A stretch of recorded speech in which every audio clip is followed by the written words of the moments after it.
Atalo fatu ne tai au fo. Ia. E tuon mātou ta mapa ia. Mātou o mai fo e whāsuaro whitanalo I rungo. Pena ta whailang. Mātou talo ta male mana o lau whaunga. Ina ia I runga ia te mātou lau whanau. Whamanuia fo ia I lata o more a mai mo wharamolongo man ne tai au. Ia te lima te lei se vi inga o lau whiona Yesu. Amen. Amen. Ia whatalo whatu ne tai au fo. Ile swafa mamalo tatu li o Yesu Keriso. Amen. Ia. Matalo fatu fo ile. Tatu whainga malo whiwhilia o lo iai nei vai tau. Le sunga I le lau le mbari toa ia ai tainane pa ia mawalunga whainga malo. Ia patalo fa ile. Au whainga nena pa ia, au whainga nena mamalo. Le tua o lo whapina o na. Nato tala inga fo ile. Le tala le leilo tatu li o Yesu Keriso. Ile a fata whaitau. Fata whaitau langa, ma ia fata whaitau langa. Ito tono le leila langa. Fata alofa I o fo ina. Pa anga pele la wale po kalani o lo mai mo mai. Fata alofa le aima fata utua tino Keriso. O te fata alofa fo ia la leo pa lea nana umalama. E sunga I whawhengaina mo lato whaitua o awa o te akono. Mo lato whaitua ia oso mo te wahani pele lea li o ano ka whanau o lo lato. Fola fo I tala lei. I lo tato li o Yesu Keriso. Amen. Fata alofa atu I le sunga I whawhengaina. I le sunga I whatonu. Ia mai preta mo na whaitua ia Sara. Ma le no whaalo. Ia ai tai manu o pa ia mawalunga. I le ekalesia Manuel. O te whatalo whatu. I le suafa mamalo o tatu wali. O Yesu Keriso. Amen. Au nei tai au. Ia fo ia tatu o tatu. O atu le upo le tua nei tai au. Amen.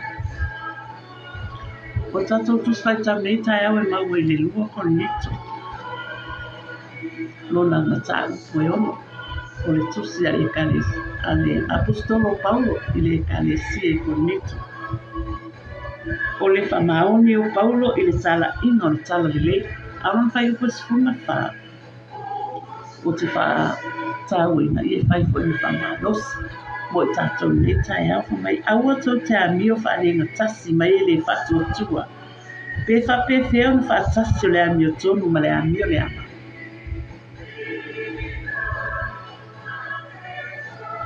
Whatalo whatu te uso au leile o Miriama whapita o whatasi mai.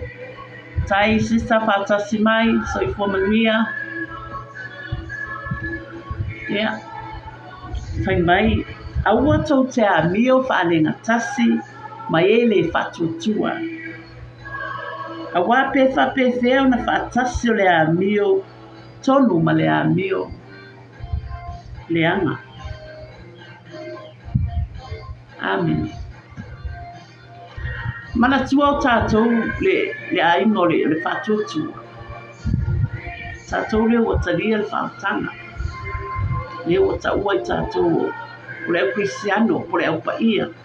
Amen. E te tau ia I tātou o na tātou mafuta pea. Pe tātou te no nofo pea mana amio tonu.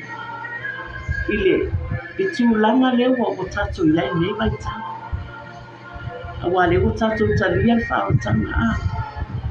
O tātou I loa le lei fo'i le alofa o le atua iai tātou.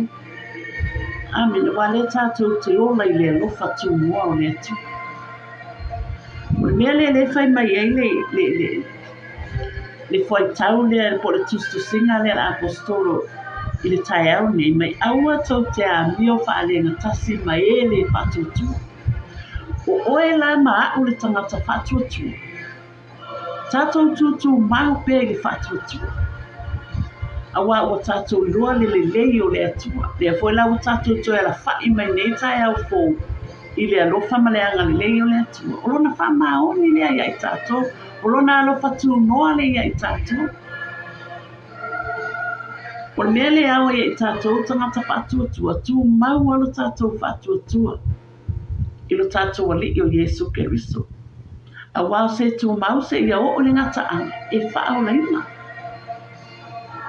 A whaila o le te mai moa mai tae au nei o oe o le tangata whātua o oe o le tangata watalia i whaamatanga.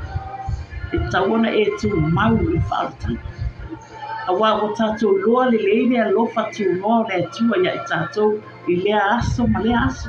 Tātou wala whai mai fo i nei aso fo i lea lofa ma le anga le lei o le atua. Amene, o le maa losi fo i lea tātou te maua o le ona o le wha maa oni o le atua ia i tātou. O nene au e i tātou na tatai lo tātou wola whātua le tātou wali o Yesu Keriso. Amene, o wao le whina ngalo ngā o le atua i lana whanau whātua. Ma e fo i o mai moa mai e le italia le whaalatanga e tātou na tātou whātua le tātou wali o Yesu Keriso. Nana a mawhau le lei tātou le awhionga pa ia le atua ma le alofa o le atua ia i tātou. Na ia awina mai einu nā lopele tua tasi. Amene. Ma mai ina ia le whano se tasi e whātua ia te ia. Ai maua umai tātou le ola i whāpau. O le alofa tu noa na o le atua ia i tātou lana whanau. A wao i tātou o le pale li o ngā ruenga le atua. E aunga ia i tātou, ona tātou tūtū mau le whātua. Ma tātou tari tonu i le atua, e ala i lona alo pele o Yesu Keriso. Amene langa o le alo pele to atase o le atua, e nā fio mai e maliu. E whapena ona whamangalo ina i tātou. Amen. O le awa ia i tātou, ona tātou tūtū mau le whaamatanga. O le ase no fuanga, po le ase e kalesia, po le ase whaala potpotonga, po le ase ngā luenga ngaua, tō fia ai o le atu e te ngā luea. Ia e ngā luea ai mai whamahonu. Ia e ngā lue mano whatutua. A ia whapenao na, tātou alo ese fo ima, mai e le whatutua a. O wa o la tau foi na e tau mawhai fo i o mai le peti le whatua tua o le tangata. A mai fo i e o mai e a mai upo foi la ele e ave ese ele le whatua tua o le tangata le a whatua tua. Le tangata o le atua. A wa watu oe le tangata o le atua o la e tumu o le upo o le atua. E whapenau na mawhai e oe ona te e atu ia whapita uri o neila nani. Ai mai seo tangata o lo whapenau na tau mawhai e whasese e ina ia le manatu o le tangata whatuatua. Mele le whai mai eile le apostolo o Paulo le kalesia Korinto. Mai aua tau te a mio whalenga tasi mai e le whatuatua. Awa pe whapewhea ona mio whaatasi le tangata mio tonu ma le tangata mio lea. O oela lea maau le tangata whaatuatua. Whaatuatua. Tu mau le whaatuatua. Awe te whiu mo fie e te tatalo. Ia e ana pomi. O mea ia o e mawhai e tātou o na mafuta atua i le atua. I aso taitasi o tātou o lana. A wai tau na tātou whātua i le atua. Ma tātou wālo lofa i le atua. A wā o ia na mua ia lofa mai ai tātou. Amen. Pela o le o na nau le apostolo le o Paulo ma lona wha maoni le tala ingo le tala le lei. Ia Yesu Keriso. Pai mai le apostolo ina o maua Keriso o ta mea uma. O le teo foi fai mai le apostolo. O le ola o te ola i ne. E le o toi ola a o Keriso le ua ola i te tonu i atea. Amen. O le whamaoni la o le apostolo i le tala inga o le tala le lei. Ia Yesu Keriso. Le foi lai fai mai tus paia. Fai mai poro ua i ui atea o le tau sinio.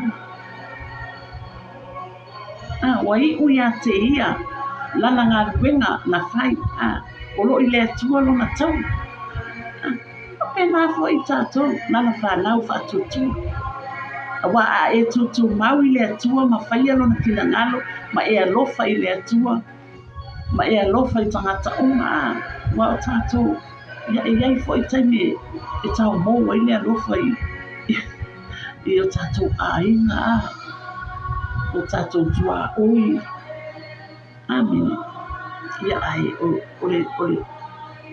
le tua lalo forfo ia whamanos ia tātou walo tātou te talo mo tātou ainga wao o lai i whapena o na baba ai mai ia ma o lai iai ele o lai le pomsa ele yo ye le mala mala wa le foi tau tana le apostolo i lana tusi le o le mala malama o Keriso wa ole wa tatu mai le mala malama o Keriso e susulu mai le mala malama o Keriso i tutunu tatu le mala malama la le o Keriso le tatu te maua le manuia wa susulu mai le mala malama le o Keriso ia tatu ona tatu maua le o manuia o le atua wa o le atua lo ia le ona e ala i longa lo pele o Yesu Keriso amen ole ola e whama ole mea fo ina mai e le atua e ala i longa lo pele o Yesu Keriso amen o mele au e tatu ona tatu whātua tua i lo tatu wali o Yesu Keriso wa ole tatu whaitutoa le nani ma le ola e whama o le tatu wali o Yesu e leise se o tatu whaitutoa o le tatu whaitutoa lea i le nani ma le ola e whama o Yesu Keriso nana nae tau tala i fule fiong pa ia le atua le evangelia i wani ma Yesu o me o le ala o pomoni ma le ona ma i lea i lava se tase e atu watu tama pe ale ui atu i ata ia ma nino ia le whetalaina Yesu menelea o e fo i mai moa ma neta ia ele i talia le whaaletanga talia le whaaletanga talia Yesu Keriso e whai mali i whauna nanga le mo li mau le whio pa ia le atu o Yesu o le whai tutoa i le nani ma le o lai whaamani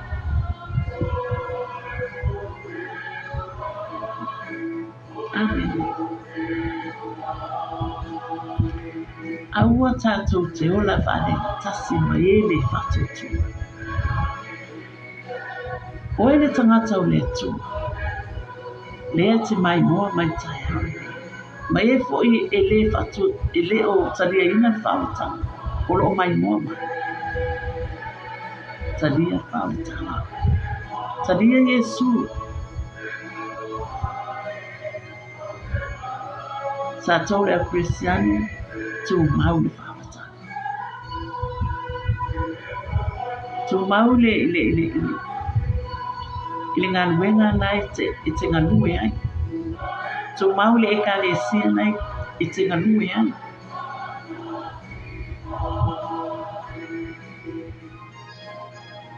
ono sa'i ai i ina awa o lo o whapenao nei le ali i le tau i le tangata ono sa'i o le tangata alofa o lo le atua fo'i le tau o le tangata i alofa tangata whai a inga le lei tangata mata alofa tangata amio le lei tangata amio tau safia amio whaloalo o mea o mai ia e fia sila mai ai le atua i le tangata amio tonu ma le tangata whaona ima ia amio atua awai pa ia le atua le tātou te au auna iai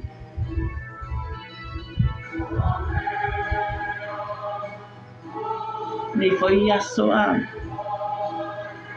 o le a tātou atu fo ia ta ape atu i fo'i ia tangata i ngā luenga o tiu te fo'i mawhaino ni nei aso to tono o ngā luenga i ofisa o to tono o tatou aina ia whapena o nei ai le lofa le atua ia i tatou ia whapena fo'i ona tuku atua o tatou loto i le ri. Amen. Au fo'i tatou te ano tele fo'i pe alo tatou mawhau i mea o nei lano nano ai ia whapena ona tu mau pelo no tatou wola whatuatua i le ri. Awai pe fo'i ona te talai le atua ia i osu. Amen.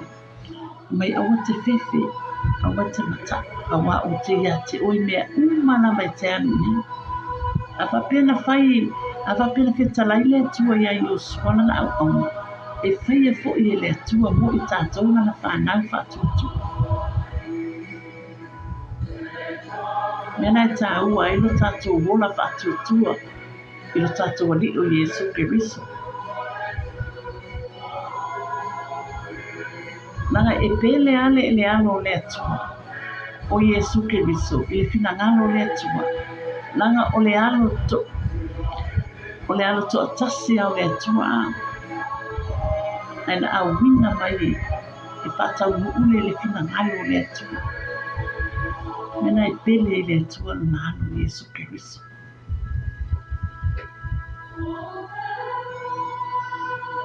Amen.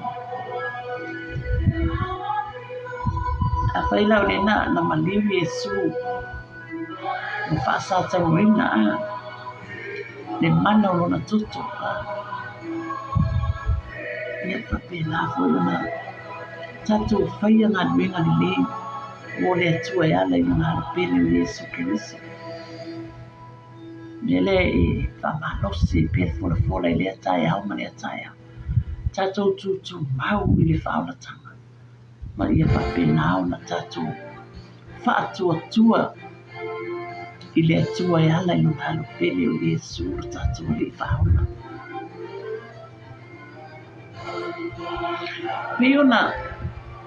Pe ona whamaoni o le apostolo o Paulo i le tala ino le tala le leka. Ia whapena fo i tatou o na iailo no tatou wola whamaoni. Le vai tau nei o tatou maua le ola. Maua ma losi mai le li. E whapena na tatou whina wai i le tala le leilo tatou le o Yesu Keriso. Wa o tatou wa ai atu fo i nena na. Te le swinga o na lani. Mele awa i e tatou tutu mau i le atua. Tatou tutu mau i le whaamatanga.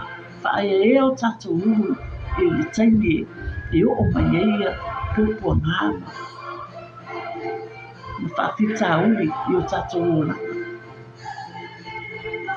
Awa o nai whaalia i le mana o le atua i lana whanau whaatuatua. Nena i a tutu mau i le whaatuatua. Ma tutu mau i le whaamatanga.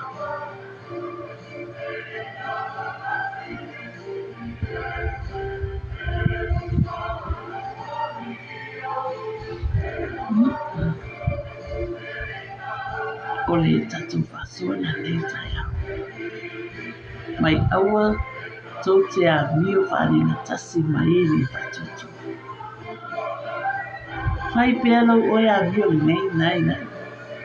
Tu mau lawa oi lau a mio tau safia. Malau a mio whatuatua i le atua. Malau a mio alofa i le atua.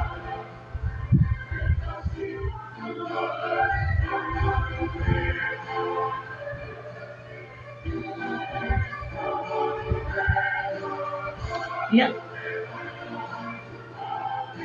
Tatou atu foi nei aso ia. Tatou mo foi male atua, sa mamali male atua. Mamasani male atua.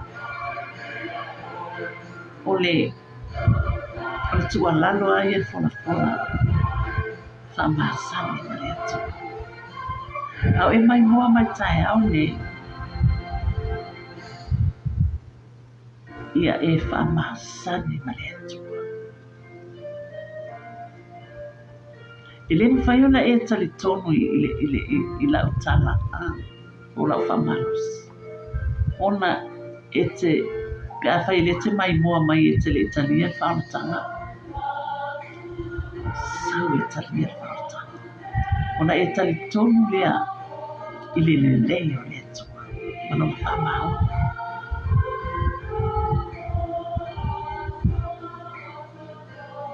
E le ai se me tasi le whai e le atua. Mo i tātou. Pe a tātou whātua tua ma tali tonu. I le maliu na ngāro pele o Yesu Kiriso. I lunga o sātau.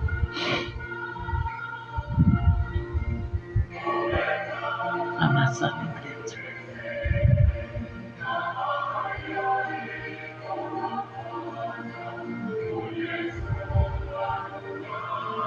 Ne ia soia. Ia ia ni manuia o le atua. Te au mga ruina le ia so.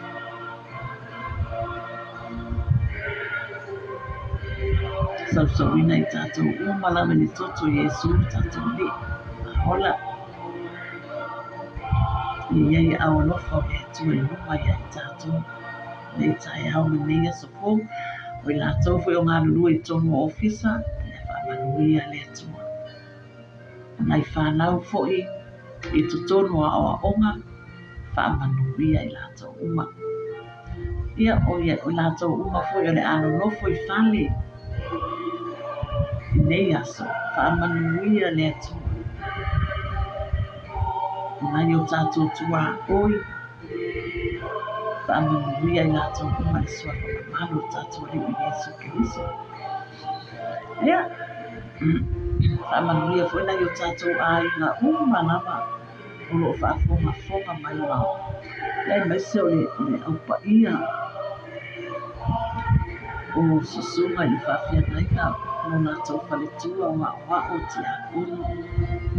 Le au fola fola i luma o pena ta whailani. Ia whamanuia le atua. Whataila me le uso. Excuse me. Au le leile o Miriama a whapita tui tū mau. Maftai lava sista mafuta mai. Pamanuia tele lava le atua i aina. Ia iai le manuia o le atua i hata utou. I le sua whamamalu o tātou li o Yesu Kiriso. Manuta leina le yaso. I le alofa maleanga le o le atua. Soifua.